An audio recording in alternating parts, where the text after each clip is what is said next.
That's the first thing we're going to do. If you ever have a problem getting on target right quick with a rifle, I'm going to show you some tips that'll help you get on target real quick, save you time, money, and save you a beating, especially if you're shooting a slug gun or a big caliber rifle. This is a Model 220 Savage 20 gauge shotgun. And what we want to do, we want to start out by putting a target up that is in a dark area. We're in a dark area because we're going to use the laser light bore sighting equipment. This is a kit. We're going to show you how to get on target with this. But you want to put the target up where it's level. You don't want a target that's canted one way or the other. And the target that comes in the kit, put it on a wall where it's perfectly level, and we'll get started. You want to make sure that whatever firearm you're shooting, it's unloaded. Make sure of that.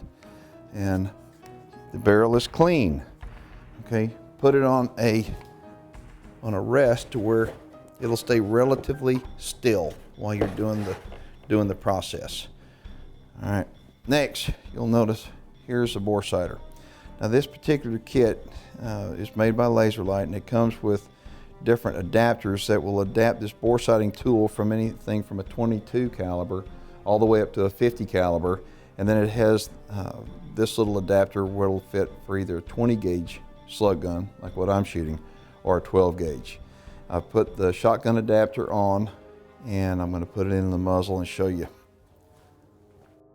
This is the scope leveler, and in every one of these bore sighting kits it comes with a scope leveler.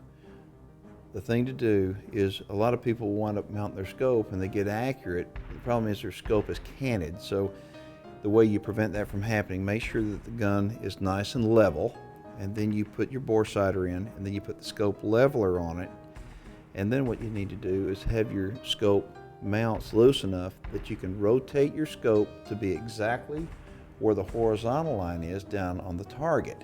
And then snug the scope down, and you know at that point the scope is perfectly level. And now you'll see there's a red dot on the target down there. What we're going to do at this point, we're going to put that red dot on the center of the target, and then we're going to adjust the crosshairs to where the crosshairs both vertically and horizontally match up with exactly where that red dot is, and that's good bore sighting. Make sure that the rifle is level.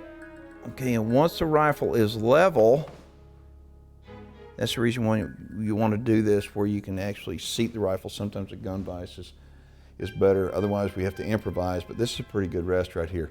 Now the gun is level, all I'm going to do is reach around here and make sure that my scope leveler is leveled and the bubble is right in the middle like it is. Next thing, I'm going to look at the scope, and I want to make sure that the scope crosshairs are level with the line that is projected from the laser light. These screws are just slightly tightened down. Now what I'm going to do to finish tightening them off, I'm going to tighten them off diagonally. I want to just snug this one down and come over and snug this one down. What I want to do, I want it all to go down nice and snug on the rings. Okay, just like this, come back. Once I get it down all the way, then I'll really put some pressure on it. But it's getting pretty tight now. Now all I want to do is just tighten it up all the way. This way what's happened is the rings have gone down securely to the base, and the scope is mounted nice, tight, and even. All right, what we're going to do now, we're going to adjust the crosshairs. I have the horizontal crosshair. I have adjusted it where it is perfect with the red dot down there. I'm going to take my windage and adjust it where it's perfect with the red dot. I'm going to lock these down. We're going to remove the bore sighter. Well, you wouldn't want to load the gun with the bore sighter tool in there. Remove the bore sighter. And now we're going to take this bad boy and we're going to go to the range. I want to tell you something else too. What Savage has done, again, this is a Model 220. That recoil pad is very, very soft. The reason why is so when you shoot, the pad spreads out and it distributes the weight on a bigger area of your shoulder. We're going to head to the range and see how close we got it.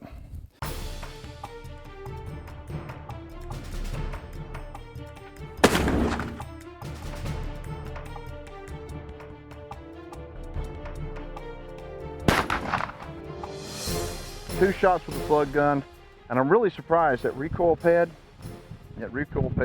really lessens the recoil on this thing. Again, that's the Savage Model 220 20 gauge. It's time to go deer hunting.